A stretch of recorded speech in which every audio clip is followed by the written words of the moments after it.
Every child is an artist, and the masterpiece they create is the adult they become. This idea reminds me of Picasso, one of the most famous and successful artists of the 20th century, well known for experimenting with arts techniques and forms in creating arts. And in this, his story is quite similar to mine and also very much influenced by his own experiences and family. I was born in 1983 in Bulgaria, and I remember the childhood of mine as lean times in Bulgaria. Prices were up and the power was down, and we had to queue up to exchange the food stamps for whatever food was available in the store. Realizing that food is the last thing people would stop buying, my mother opened a small grocery store. Unfortunately, the business failed in less than 3 years because her empathy to people was bigger than her hunger for success. The list of people owing her money for food was longer than the income balance sheet. And although I didn't realize it at this time, it was my first lesson in entrepreneurship. 50% of businesses fail in their first 2 years of existence, while another 20 in the third one. Mostly because they lack enough funding, a clear business strategy, and a solid business plan. Quite often, they lack all of these three, as in my mother's case. And talking about things missing, now it is illegal to make your child working, but back in the 90s, there wasn't so much concern about this, so I started working at my mother's grocery store at the age of 14.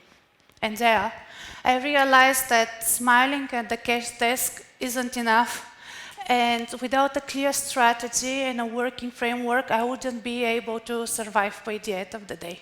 So I created one, and this was Bravo Born, a successful formula for success that marked my path in business development and marketing for the next years. To me, Bravo is more than just a word praising a job well done. It's an acronym where each letter stands for a crucial component of success, tested and validated throughout the next 25 years of my work experience. And yes, I'm counting the years in the grocery store too. And today, I want to tell you how you can use the Bravo formula, not just to build your brand to last, but also for your personal success. B stands for the brand purpose. In my mother's case, the business failed because of the purpose. Blinded by her empathy, she forgot about the business part. But business without a purpose is no business at all. And this is a lesson I never forgot. Because if we go back in the beginning of the entrepreneurship and the private equity, we will realize that doing business is not for money, primary, and not for profit. It's for helping people to overcome their needs and challenges. Because living in a society, we survive because we support each other and we do care. Take Dove as an example. This company doesn't sell us just shampoos or body lotions. It makes everyone feel happy and beautiful, no matter age, size, or color. Because success in business is not about profit. It's about being truly helpful and supportive. And in order to do so, you have to know your people. You have to know their needs, their wishes, their desires, and the obstacles to help them overcome them. And this leads us to the second element of the Bravo formula, the relevant audience. And although I'm using the marketing term audience, it's actually all about people. It's about your colleagues, your clients, the loved ones, the people you're talking to are your audience. And instead of thinking you know everything about them, start asking questions. Ask them what they are dreaming about, what they are struggling with. Provoke a dialogue. Be interested in them. Be a problem solver to them, not a promoter. Talk about solutions, not products. Ideally, you have to have a profile of your ideal business persona, because one of the greatest mistakes I still see, especially junior entrepreneurs, to do is attempting to deliver a one-size-fits-all solution. Actually, it's not working. Instead of this, it's better to start talking in a language that everyone understands. And I'm not talking about the English language, I'm talking about the language of the archetypes and the symbols. The archetype is the third element in the Bravo formula, and actually its core and essence. The archetypes are ancient knowledge of symbols introduced to us by Carl Gustav Jung, second in psychology after Freud, who found them in tarot reading, astrology, legends, and myths since the beginning of time. And he believed that the archetypes help us to tell universal stories that everyone understands and relate to. So it's not surprising all shops are filled with hearts and roses for St. Valentine's Day, or people all around the world are decorating Christmas trees in winter or coloring eggs in Easter. We relate to, we connect to, and we use the archetypes on a daily basis, whether we realize it or no. The archetype of the innocent in the life relates to our desire of happiness and harmony, same as the brands that introduced us the simplicity and the organic living.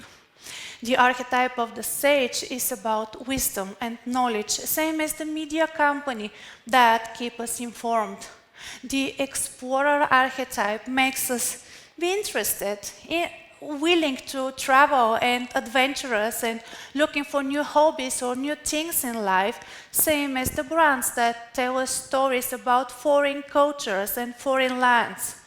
When we struggle and meet problems, we connect to the outlaw archetype that helps us think outside of the box, or the magician who makes everything impossible to become possible, or the hero archetype, supporting us to overcome the obstacles with courage and inspiring us for a better life, as, let's say, the sport brands.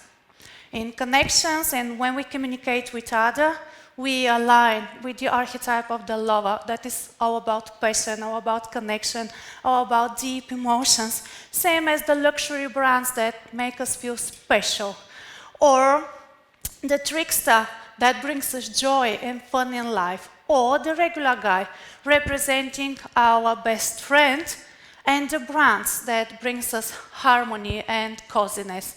And last but not least, we innovate and lead, being connected with the archetypes of the caregiver.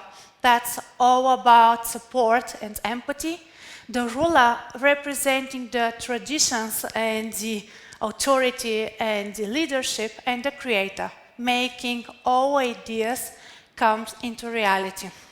So as we discover the power of the archetypes, it's very important to highlight that the archetypes not just highlight and design the messages the brand sends to us, but they also mark the way we explore the world. They relate to our core desires and our niches and our values. Let's say you visit a website for the first time, or somebody on Tinder. You decide in less than 3 seconds either you'd like to proceed or no. And this is because the very first impression is very much influenced by the archetypes. As I said, they reflect our core desires, our values. And the brands that understand this and are able to utilize the archetypes are also able to tell stories without using words, to create logos, products, advertisements that align quite easily with us and make us be special, make us be engaged and intrigued in using their services and their products. And while the individuals aim to connect and to understand all 12 of the archetypes, and for having a prosperous life, it's better to utilize them on a daily basis. The brands should stick to 1 up to 3 of the archetypes to maintain a sustainable and clear message. And from the universal stories and talking to everyone in a language that's easy to be understood, true to my Libra side and looking for a balance, the 4th element in Bravo method is dedicated to the individual, to the person, to the unique value proposition. And because this concept is at the heart of the personal identity and the brand strategy, I wanted to ensure that you grasp its essence. So now I ask you to close your eyes for just a minute, to dive deep into yourself and ask the question, what makes you unique? What makes you special? What makes you valuable for people in your life in terms of time, money, and effort? What's your superpower? What's your talent? How you'd like people to perceive you? If you can't answer these questions, you can keep trying, but after the event, because I need your attention right now. Because if you are persistent and keep asking this question, within time you will realize that it helps you boost your creativity. Being creative doesn't mean you have to work more or do more. It means you have to think differently. And if you're persistent and keep asking the question, how I can make this easier, cheaper, better, or faster for people in your life mainly, within time you will start seeing opportunities and solutions to problems that the other only saw challenges. And this to me is the first step towards making meaningful changes both in your personal life and business.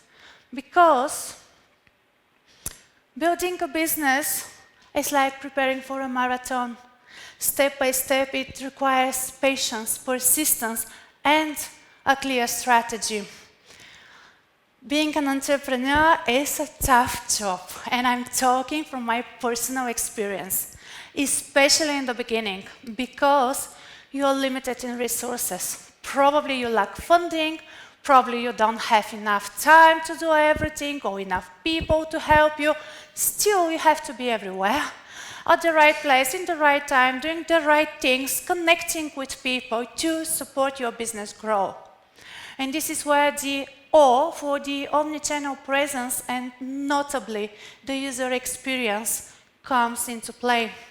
It's a client-centric approach dedicated to deliver a sustainable and positive experience to all your clients, no matter of the brand touch they have, from social media to advertisements, websites, stores and apps.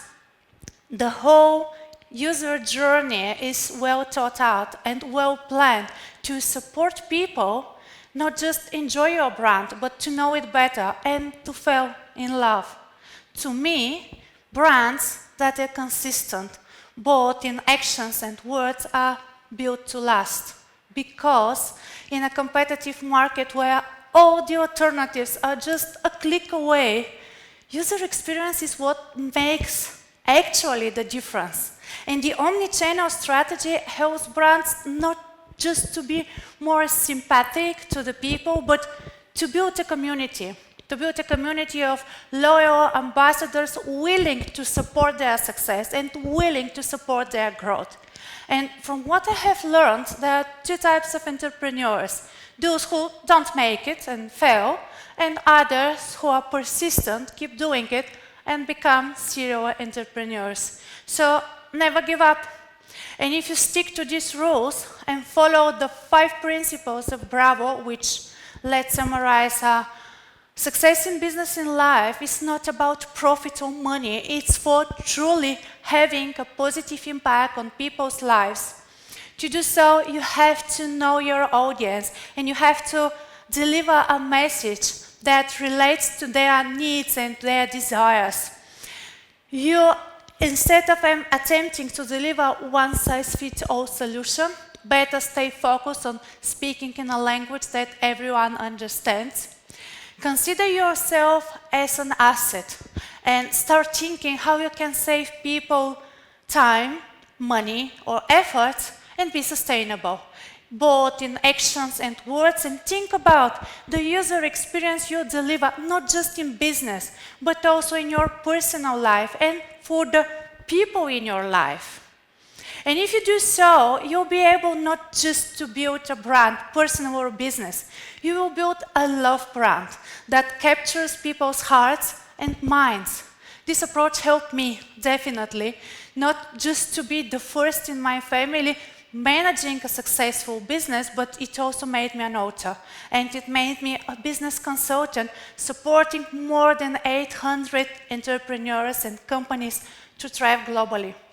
And I'm sharing this story today to ask you, be persistent.